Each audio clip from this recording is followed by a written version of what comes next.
Good morning to everyone. This is Rusal again, your evangelist, out from a liar's church before it's too late. Rusal Rabi.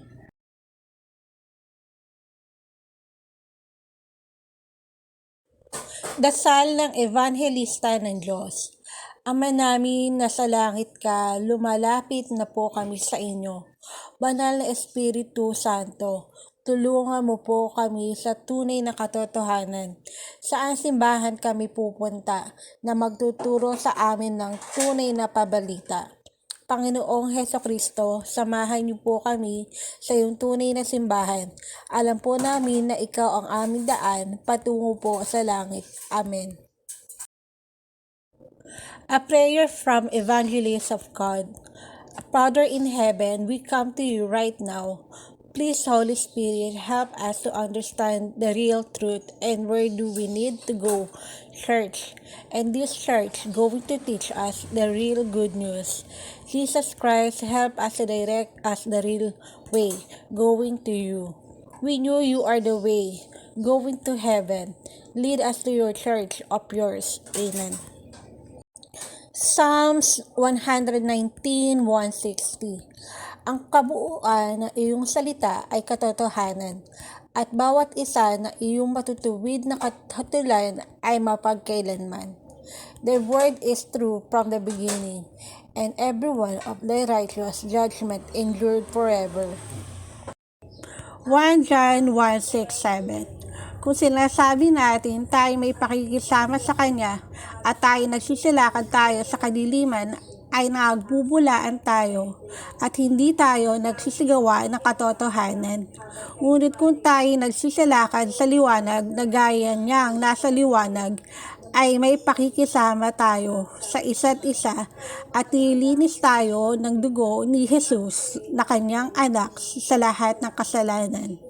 If we say that we have fellowship with Him and walk in darkness, we lie and do not the truth. But if we walk in the light as He is in the light, we have fellowship one with one another, and the blood of Jesus Christ, His Son, cleanseth us from all sin. Kaya nga po, napaka-strict ako dahil ang Biblia, aayaw na po tayo ay nasaan ang mga nagsisinungaling at nangloloko. Baka po ako makarma, sorry po, gusto ko pong sumunod kung ano sinasabi ng Biblia, yun po ang tama. Kung galit po kayo dahil strikta ako, okay lang po. Basta yung boss ko sa itaas ay kakampi ko po. This is why I am very strict because the Bible itself doesn't want us to be those who lie and cheat. I might get karma. Sorry, I want to follow what the Bible says. That's the right one. If you're angry with me because I'm strict, it's okay as long as my boss above is on my side. John 8:32-34. At inyong makikilala ang katotohanan at ang katotohanan ay magpapalaya sa inyo.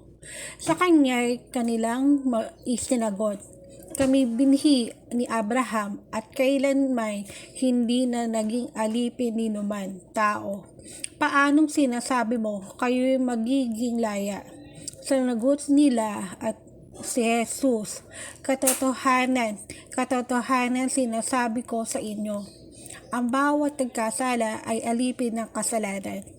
And ye shall the truth, and the truth shall make you free. They answered him, We be Abraham's seed, and we were never in bondage to any man. How saying thou, Ye shall be made free? Jesus answered them, verily, I say unto you, whosoever committed sin is the servant of sin.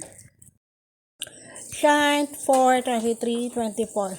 Tatapat dumarating ang oras at ngayon nga nasasambahin ng mga tunay na mananamba ang Ama sa Espiritu at katotohanan, sapagkat hinahanap ng Ama ang mga gayon na maging mananamba sa Kanya.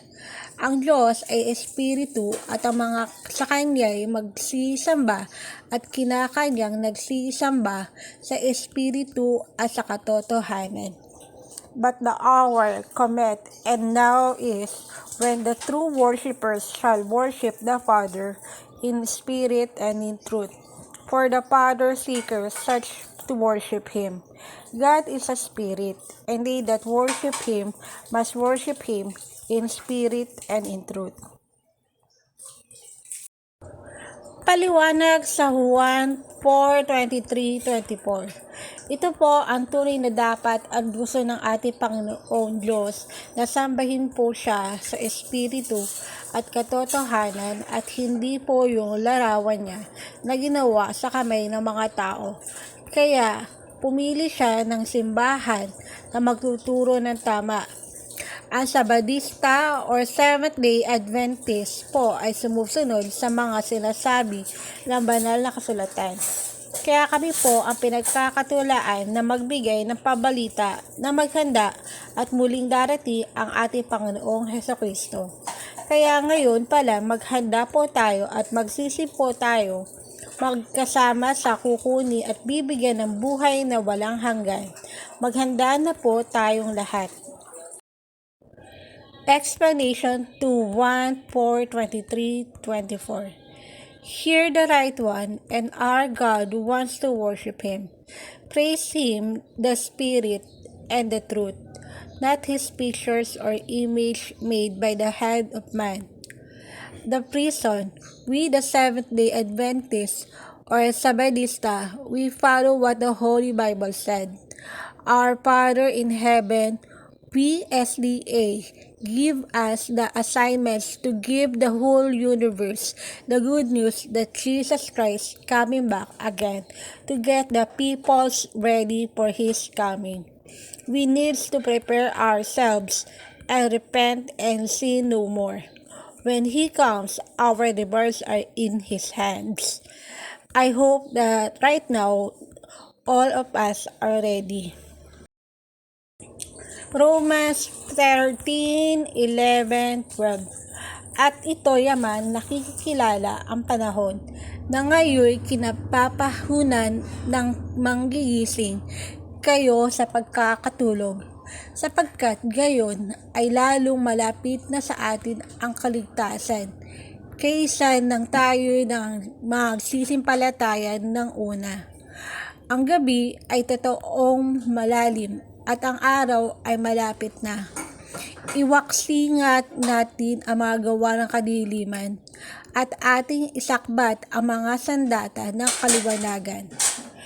And that knowing the time, that now it is high time to awake out of sleep, for now is our salvation nearer than when we believe. The night is far spent, the day is at hand. Let us therefore cast off the works of the darkness and let us put on the armor of light. 2 Timothy 3:16-17. Ang lahat ng mga kasalatan na kanasihan ng Diyos ay mapakinabangan din naman sa pagtuturo, sa pagsasanla, sa pagsaway, sa ikatututo na nasa katwiran, upang ang tao ng Diyos ay maging sakdal, tinuruang lubos sa lahat ng mga gawang mabuti. All the scripture is given by inspiration of God, and is profitable for doctrine, for reproof, for correction, for instruction in righteousness, that the man of God may be perfect, truly furnished unto all good works. 2 Peter 3:16-18. Gayon din naman sa lahat ng kanyang mga sulat, na dooy sinasalita ang mga bagay na ito, na may ilang bagay na mahirap na unawain, na isinasaysay ng mga di nakakaalam at ng mga walang tiyaga, na gaya rin naman ng kanilang ginagawa sa ibang mga kasulatan, sa ikapapahamak din nila. Kaya nga, mga minamahal, yamang nalalaman na ninyo ng una ang mga bagay na ito, ay magsipag-ingat kayo. Baka kung anong mga ligaw kayo sa pamamagitan ng kamalian ng masasama ay mahulog kayo sa inyong sariling katyagaan. Datapwat magsilago kayo sa biyaya at sa pagkakilala sa ating Panginoon at tagapagligtas na si Jesus Kristo. Sumakanya nawa ang kaluwalhatian ngayon at magpakailanman siya nawa. 2 Peter 3:16-18. As also in all his epistles, speaking them of these things, in which are some things hard to be understood, which they that are unclear and unstable rest, and they do also the other scriptures unto their own destruction.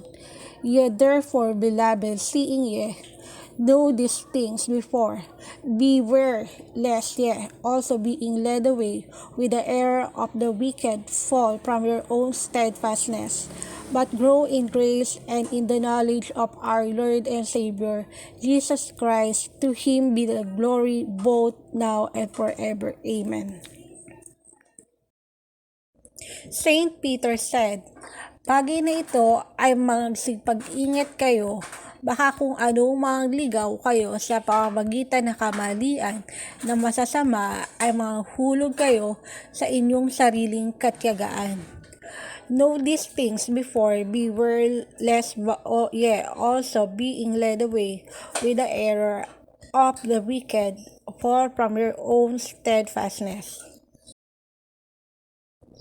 Napakaraming teksto sa Biblia na ito ang sinasabi.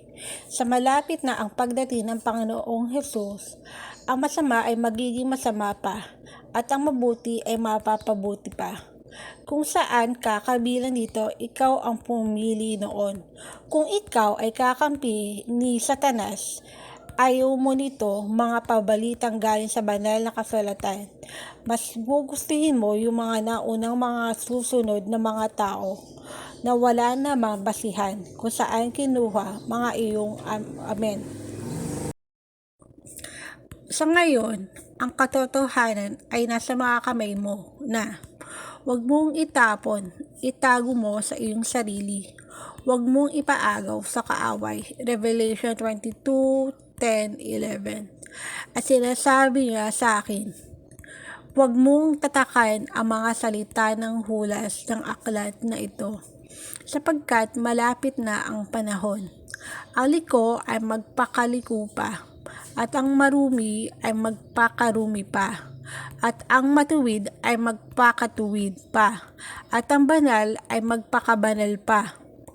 And he said unto me, seal not the sayings of the prophecy of this book, for the time is at hand. He that is unjust, let him be unjust still, and he which is filthy, let him be filthy still, and he that is righteous, let him be righteous still, and he that is holy, let him be holy still. Right now, the truth was in your hand already. Don't throw away, keep it to yourselves. Revelation 22:10-11. Paano mo sasabihin, itago ko na lang ang good news? Ang good news ay para sa buong salibutan. Kung ayaw niyong pasaway sa mga mali niyong ginagawa, katulad na lang nagloloko ng kapwa, nangunguha ng maliit na bagay, nagsisinungaling sila, itong gumawa ng masama, ikaw na manggagawa ng Diyos, ang sisiraan ay di kay Satanas ka. Ikaw na walang ginagawa masama, ikaw ang palalabasing masama. Si Satanas na pinaglingkuran nyo ang sinusunod nyo. Tama sa ngayon, palang makikita mo na yung Diyos at hindi. Mga tao patuloy nagsisitungalin ay si Satanas ang ama nila. Thanks for your time. You need to read this album many times until you understand. Rosal Rabi. There's people belong to you to this place. Are you? Golden Street. We are going to walk to the Golden Street. But there's people belong to this place too. Are you? Thanks for reading. Please watch, subscribe, likes, and share too from Angel's Message Inc.